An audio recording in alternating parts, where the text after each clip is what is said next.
Hello all, welcome back to another video and welcome back to Sammy G's World of Cinema. I hope you've enjoyed part 2 of my Blu-ray collection. I have received some lovely comments on part 1, and by the time obviously I get like this part, which is going to be part 3 up, obviously part 2 will be available to watch, and yeah, I hope obviously like everyone by like the time I get part 3 up, I hope everyone has enjoyed part 2.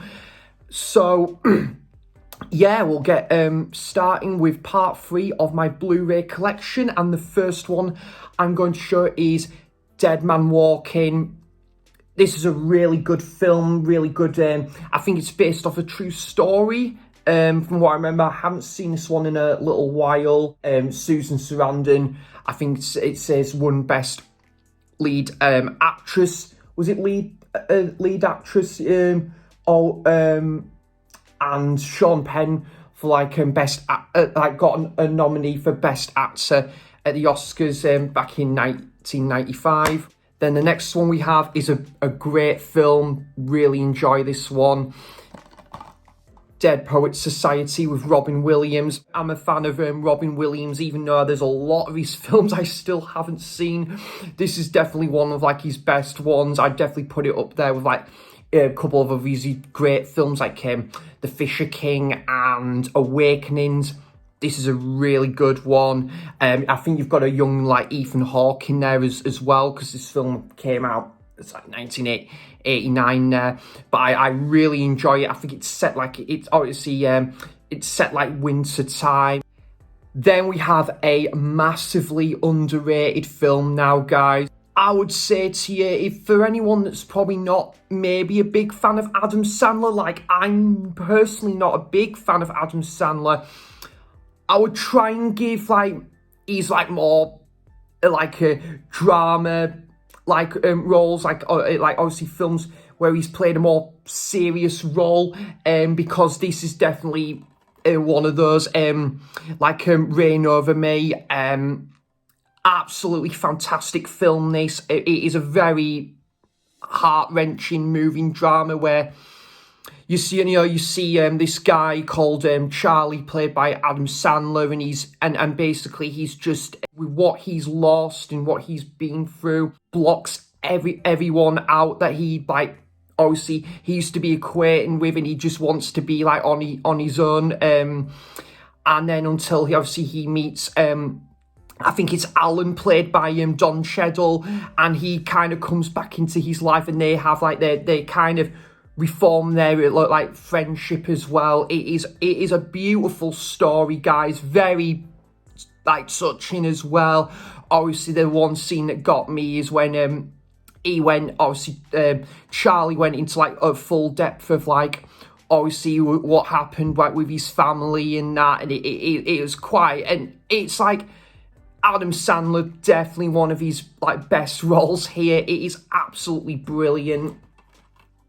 Great music in there as well. You know, I love the guy's music taste in this, like the likes of Bruce Springsteen and The Who, and there's one scene where they go to like, I think, a record shop as well. So yeah, great film, that one. And then another great film, Sleepless in Seattle. I would have loved it if we had more films with Tom Hanks and Meg Ryan, because they were just absolutely dynamite together. Like, you know, you had another amazing, well, I'm not sure I'd say amazing, but another very good film, You've Got Mail, which I really do have a soft spot for that film. I think it's, again, where is the Blu-ray release for that? Yeah, this is a really like great film, this one, and it kind of like and I love the sort of like the father and the son relationship as well. I loved that kind of like the on and off banter, and I loved and I kind of liked how and I thought Meg Ryan did a great job in this as well. There's really good like chemistry, especially like towards the end. So yeah, very good film, that Sleepless in Seattle. A film I liked at first, but then I went back and rewatched it, and I didn't think it was all that, to be honest. Ray and Liz. It is good, but it's pretty damn depressing, unfortunately. And I think there aren't that many likable characters in here, which doesn't really help. I think I get what the film was trying to do. It was kind of told in this sort of, it was like a non-linear like narrative. I think it was like back and forth to like, like it was more present day with like Ray, and then it would go back to like his past. But yeah, I think it doesn't really help when the characters are just not a little bit tasteless, a little bit stale to watch, and not not the most likable people. But I think it's all right. It's fine, guys. It's like a 6 out of 10 film for me, this one. And the next couple films are from the same directors, the Coen brothers, Burn After Reading. I can remember really enjoying this one. It has been a little while since I last watched it, but I do remember really liking it. I remember John Malkovich just absolutely off his rocker in this. He was very sort of like in your face kind of thing, but again, you can't help but love his character. And I thought I actually did like J.K. Simmons. I thought J.K. Simmons actually put in a decent performance.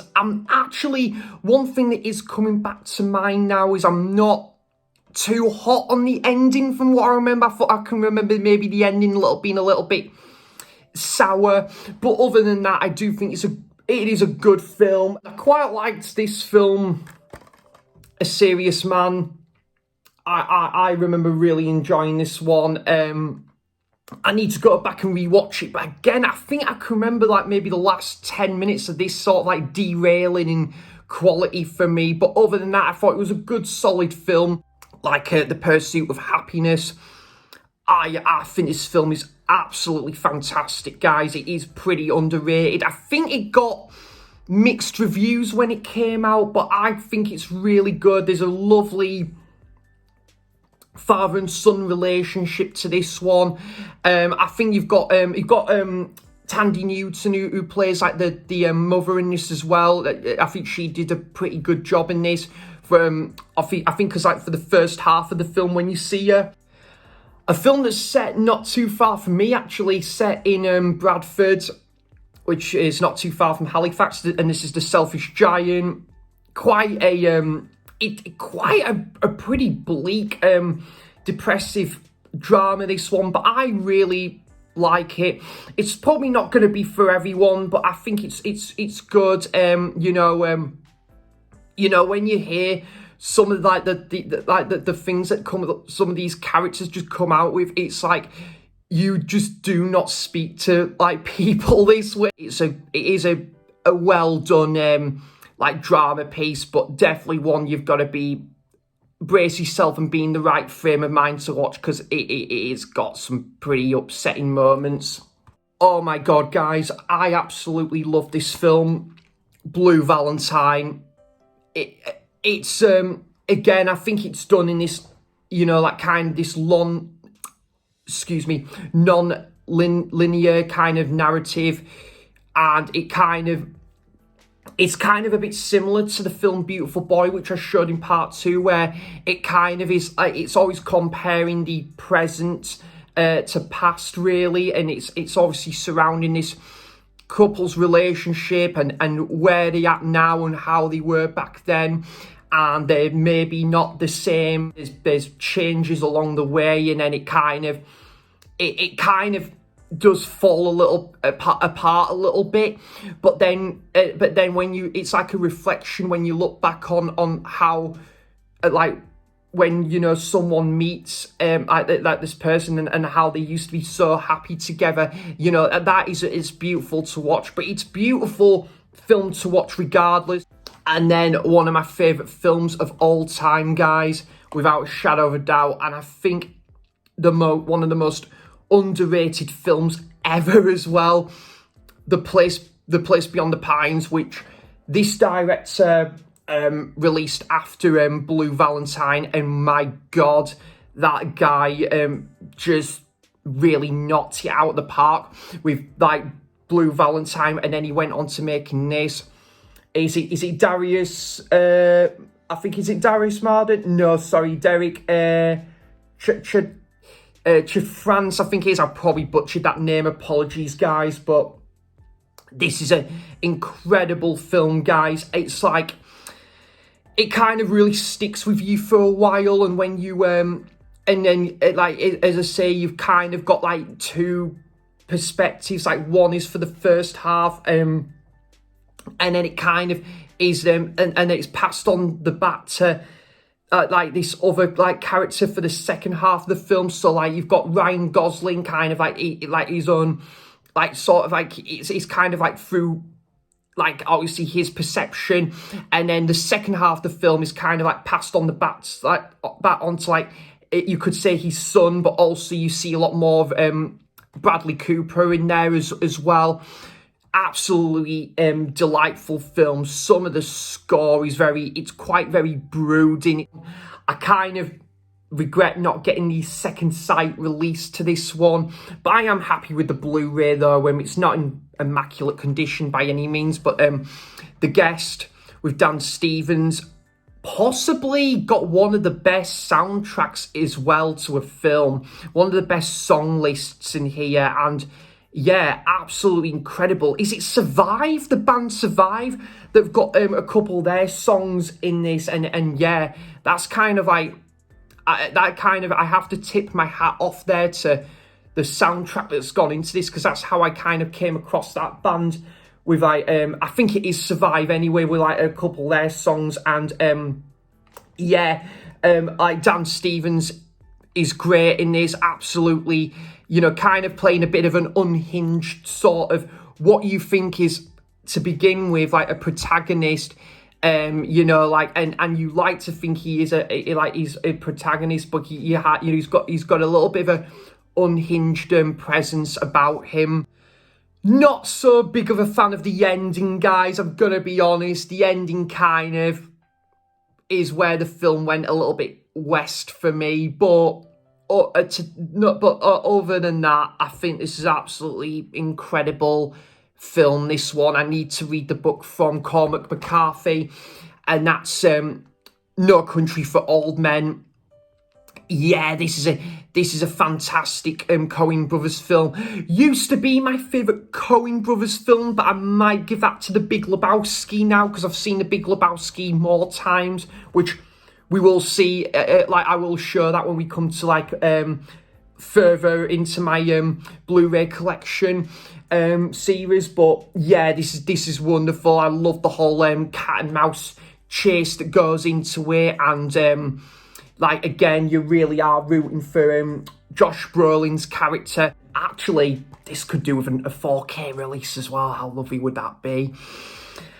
And then the last title, guys, I think I'm going to show for part 3 is an absolutely amazing film, and like, God bless you, Sir Michael Caine, Youth, from the same director of The Great Beauty, which is a film I still need to see, actually.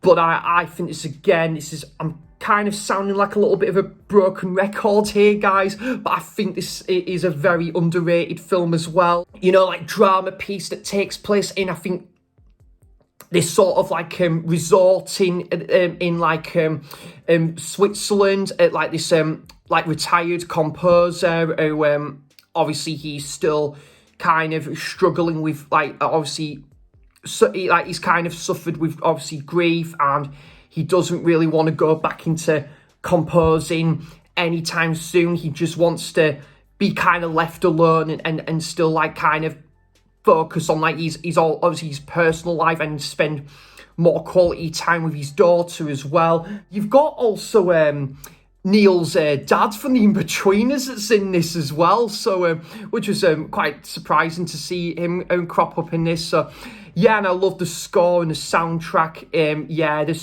some nice, like, nature scenery in this one as well. So guys, that comes to the end of part 3 of my Blu-ray collection. Thank you so much for watching this, and again, let me know, guys, if there's any of these titles that you've seen. Like, do let me know in the comments what your thoughts on them. And I will be sure to be back for like part 4 of my Blu-ray collection very soon. I do want to take the time though, guys, to say thank you once again for your wonderful support, the lovely comments that I've received, and I'll definitely hope to like bring like other like content in the future. I'd love to do maybe something like an underrated films video, and I might even show some of my soundtracks as well on vinyl, because I think that would make for like a great video there. So thank you guys, thanks for watching, and thanks for stopping by, and I'll see you for the next video. Bye bye.